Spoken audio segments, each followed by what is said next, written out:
చిక్కుడుకాయ గుజ్జు కూర. మరి ముందుగా కావాల్సిన పదార్థాలు ఏంటో చూసేద్దాం. చిక్కుడుకాయ గుజ్జు కూర తయారు చేసుకోవడానికి కావాల్సిన పదార్థాలు: చిక్కుడుకాయ ముక్కలు 1 కప్పు, ఉప్పు తగినంత, పసుపు 1/2 టేబుల్ స్పూన్, నూనె 2 టేబుల్ స్పూన్లు, పోపు దినుసులు కొద్దిగా, కరివేపాకు కొద్దిగా, ఉల్లికాడలు 1/2 కప్పు, క్యాబేజ్ తరుగు 1/2 కప్పు, టొమాటో ప్యూరీ 1 కప్పు, కారం 1 టేబుల్ స్పూన్, జీలకర్ర పొడి 1/2 టేబుల్ స్పూన్, కొత్తిమీర కొద్దిగా. చిక్కుడుకాయ గుజ్జు కూర తయారు చేసుకోవడానికి కావాల్సిన పదార్థాలన్నీ కూడా రెడీగా ఉన్నాయి. చిక్కుడుకాయల్ని ఎక్కువగా తీసుకోవడం వల్ల కూడా మనకు ఒంట్లో మంచి ఐరన్, జింక్, బ్లడ్ చాలా బాగా ఇంప్రూవ్ అవుతుంది. రక్తహీనత అనే ఇబ్బంది ఉన్నవారు మాత్రము 100% చిక్కుడుకాయల్ని ఎక్కువగా తీసుకోవాలి. చిక్కుడుకాయలు అఫ్కోర్స్ అందరికీ తెలుసు, మళ్ళీ కూడా ఒకసారి చూపిస్తున్నాను. సో చిక్కుడుకాయల్లో ఉండే ఈ సీడ్స్ కానివ్వండి, ఎంత అన్నీ కూడా ఆరోగ్యానికి చాలా చాలా మంచిదండి. కొంతమంది అవి మధ్యలో సీడ్స్ తీసేస్తూ ఉంటారు. ఎందుకు? అదే చాలా మంచిది. ఎంత మంచి ప్రోటీన్, ఎంత మంచి ఫైబర్ కావాలి. అలాగే మనకు రోగనిరోధక శక్తి కూడా చాలా బాగా మెరుగుపడుతుంది. ఎముకలు దృఢంగా అవుతాయి, గుండె సమస్యలు దూరం అవుతాయి. అన్నిటికన్నా ముఖ్యంగా బ్లడ్ అండి. బ్లడ్ అలాగే మనకు ఎముకల పటిష్టం. ఇదంతా జరగాలంటే మనకు చిక్కుడుకాయల్ని తరచూ అందరూ తింటూ ఉండాలి. సో కూరల రూపంలో చేసుకుంటాము, సాంబార్ రూపంలో చేసుకుంటాము.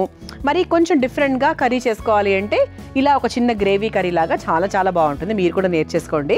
సో ఫస్ట్ మనం ఏం చేయాలి అంటే, చిక్కుడుకాయలు ఒకటి ఏంటి అంటే బాగా మొద్దుగా ఉంటాయి కదా, అంటే ఉడకడం కొంచెం కష్టమైన విషయమే. సో మీరేం చేయండి అంటే ఒక ఆవిరి పాత్రలో కుక్కర్లో పెట్టి ఒక్క విజిల్ లైట్గా నీళ్లు పోసి ఉడికిచ్చేసేయండి. ఆ నీటిని పడేయకండి, ఆ నీటిని మళ్ళీ కూరలో వాడుకోండి. ఆ నీటిని పడేస్తే మళ్ళీ వేస్ట్. సో అందుకే ఏంటి అంటే కుక్కర్లో పెట్టి ఒక విజిల్ ఉడికించుకోవచ్చు. అలాగైనా చేయొచ్చు, లేదు అంటే మనకు ఒక ప్రాసెస్ అయ్యేలోపు ఇప్పుడు నేను చేసే ప్రాసెస్ కూడా చేసుకోవచ్చు అనమాట. చెప్పేస్తా. ముందుగా స్టవ్ వెలిగించేసుకుందాం.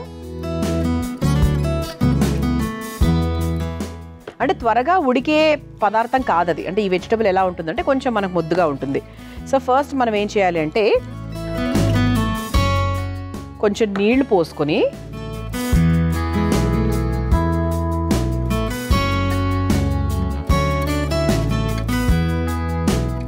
ఒక కప్పు చిక్కుడుకాయలు తీసుకుంటున్నాను. చిక్కుడుకాయలు వేసేసుకొని, ఎప్పుడు కూడా కూర ముక్కలు ఏ కూర అయినా సరే ఉడికించేటప్పుడు కొంచెం వేసుకోవాలి. ఉప్పు వేసుకుంటే ఏంటంటే ఒకటి ఉడికే ప్రాసెస్ ఫాస్ట్గా అవుతుంది, ఇంకోటి ఉడుకుతున్నప్పుడు ఆ ఉప్పు అనేది ఆ కూరలోకి వెళ్ళి కొంచెం రుచికరంగా అవుతుందన్నమాట. ఓకే. సో ఇది మనకు చక్కగా ఇది హై ఫ్లేమ్లో పెట్టేసుకోండి. హై ఫ్లేమ్లో పెట్టేసుకొని అలా ఉడుకుతూ ఉంటుంది. ఆ లోపు మనం వేరే ప్రాసెస్ కూడా మనం చేసుకోవచ్చు. సో ఇదే ప్రాసెస్ని నేను ఇంతకుముందు చెప్పినట్టుగా మీరు ఆవిరి పాత్రలో కూడా మీరు చక్కగా ఉడికిచ్చేసుకోవచ్చు. ఒక విజిల్ సరిపోతుంది. సో ఆ తర్వాత ఆ నీటితో పాటు ఆ కూరని మీరు వంటలోకి వాడేసుకోవచ్చు. సో ఇప్పుడు ఇది ఉడికే లోపు మరో స్టవ్ వెలిగించేసుకుందాం.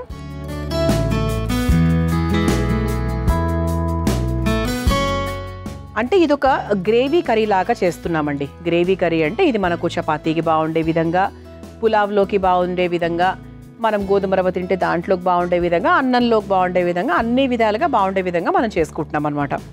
సో ఫస్ట్ ఇందులో కాస్త నూనె వేసేసుకుందాం.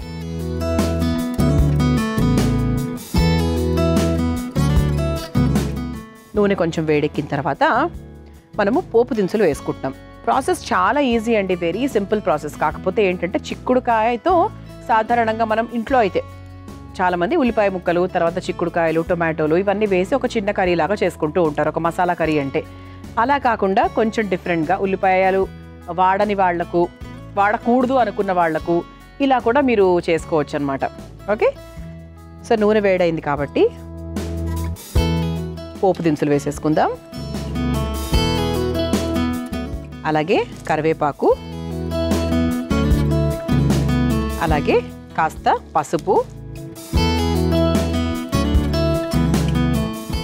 అలాగే సన్నగా తరుక్కున్న ఉల్లికాడలు. ఇది ఒక్కసారి వేయించేసుకుందాం.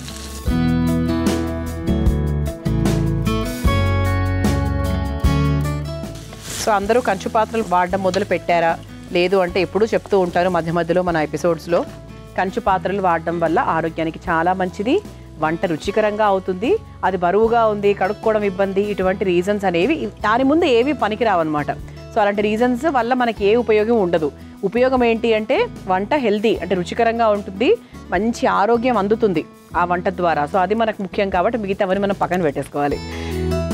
ఆ తర్వాత సన్నగా తరుక్కున్న క్యాబేజ్. సో అంటే కరకరలాడుతూ కాస్త కొంచెం క్రిస్పీగా ఉండాలి అంటే మనం క్యాబేజ్ వేసుకోవచ్చు.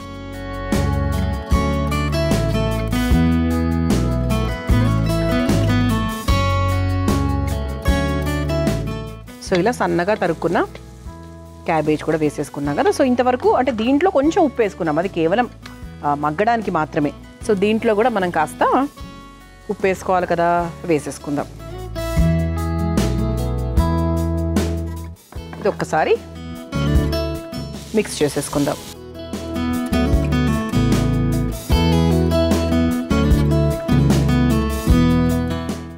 ఆ తర్వాత ఇందులో టొమాటో ప్యూరీ.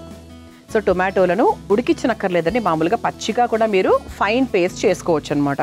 సో దాన్ని మనం ఇందులో వేసుకొని ఉడికించేసుకుందాం.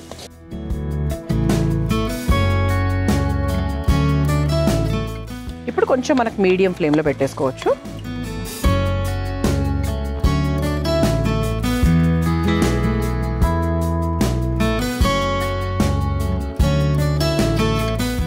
ఓకే, ఇప్పుడు దీంట్లోనే మనం కాస్త కారం వేసుకుందాం. సో కొంచెం స్పైసీగా కావాలి అంటే ఇక్కడ మీరు కొంచెం కారాలకు ఎక్కువ వేసుకోవడం అది కూడా చేసుకోవచ్చు. ఆ తర్వాత కాస్త జీలకర్ర పొడి కూడా వేసుకుందాం. వెరీ సింపుల్ అండి. ఎప్పుడు కూడా అమృతం ఏది చేసినా ఒకటి ఆరోగ్యాన్ని బాగా వెతుక్కుంటుంది, ఇంకోటి ఏంటి అంటే సాత్వికంగా ఎక్కువ వంట వస్తువులు లేకుండా కొంచెం సింపుల్గా చేసుకునే విధంగానే సాధ్యమైనంత వరకు మేము ప్రయత్నిస్తామన్నమాట.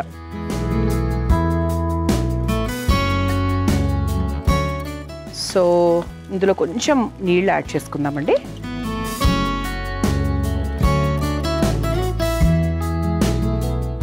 సో ఇది కొంచెం మనకు ఉడకాలి అంటే మనం టొమాటో ముక్కలు, క్యాబేజీ ఇవన్నీ కూడా ఇప్పుడు పచ్చిగానే ఉంటాయి కాబట్టి ఒక 5 నిమిషాల వరకు చక్కగా ఉడికిందనుకోండి, మనకి టేస్ట్ కూడా చాలా బాగుంటుంది. అండ్ ఈలోపు ఏంటి అంటే మనకు ఇటువైపు ఇదిగోండి చిక్కుడుకాయలు కూడా ఒక మాదిరిగా అంటే ఒక 50% వరకు ఇదిగోండి ఇలా ఉడికాయని చెప్పచ్చు. సో మరీ ఇలా పేస్ట్గా ఏం అయిపోనక్కర్లేదు.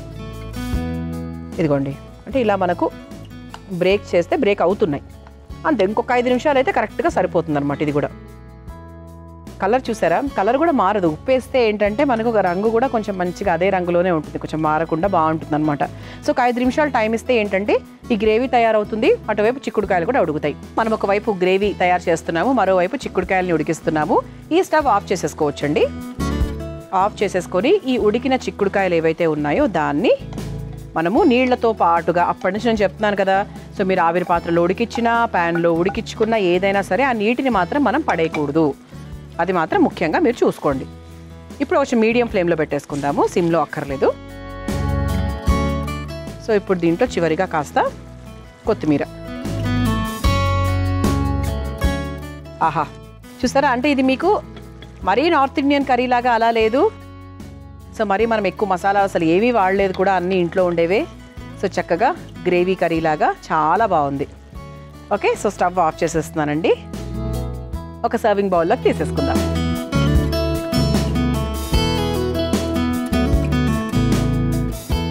ఆహా, చిక్కుడుకాయ అంటేనే అసలు చాలా చాలా హెల్దీ అండ్ చాలా టేస్టీగా ఉంటుంది కూడా. చిక్కుడుకాయతో ఏ వంట చేసినా కూడా రుచికరంగా ఉంటుంది. సో రుచికి రుచి, ఆరోగ్యానికి ఆరోగ్యం, చిక్కుడుకాయ గుజ్జు కూర. మరి మీరు తయారు చేసుకోవాలనుకుంటున్నారా? అయితే కావాల్సిన పదార్థాలు, తయారు చేసుకునే విధానం మరొకసారి చూసేయండి. చిక్కుడుకాయ గుజ్జు కూర తయారు చేసుకోవడానికి కావాల్సిన పదార్థాలు: చిక్కుడుకాయ ముక్కలు 1 కప్పు, ఉప్పు తగినంత, పసుపు 1/2 టేబుల్ స్పూన్, నూనె 2 టేబుల్ స్పూన్లు, పోపు దినుసులు కొద్దిగా, కరివేపాకు కొద్దిగా, ఉల్లికాడలు 1/2 కప్పు, క్యాబేజ్ తరుగు 1/2 కప్పు, టొమాటో ప్యూరీ 1 కప్పు, కారం 1 టేబుల్ స్పూన్, జీలకర్ర పొడి 1/2 టేబుల్ స్పూన్, కొత్తిమీర కొద్దిగా. చిక్కుడుకాయ గుజ్జు కూర తయారు చేసుకునే విధానం: ముందుగా స్టవ్ వెలిగించి ప్యాన్లో నీళ్లు, చిక్కుడుకాయ ముక్కలు, కాస్త ఉప్పు వేసి ఉడికించుకోవాలి. ఇప్పుడు మరో స్టవ్ వెలిగించి కాస్త నూనె పోసి వేడైన తర్వాత అందులో పోపు దినుసులు, కరివేపాకు, పసుపు, ఉల్లికాడలు, సన్నగా తరిగిన క్యాబేజ్, ఉప్పు వేసి వేయించుకోవాలి. తర్వాత అందులో టొమాటో ప్యూరీ, కారం, జీలకర్ర పొడి వేసి కాస్త నీళ్లు పోసి మగ్గించుకోవాలి. తర్వాత అందులో ఉడికించుకున్న చిక్కుడుకాయలు, కొత్తిమీర వేసి కలిపి కొద్దిసేపు మగ్గించుకొని చివరిగా సర్వింగ్ బౌల్లోకి తీసుకొని సర్వ్ చేసుకుంటే రుచికరమైన సాత్వికమైన చిక్కుడుకాయ గుజ్జు కూర రెడీ.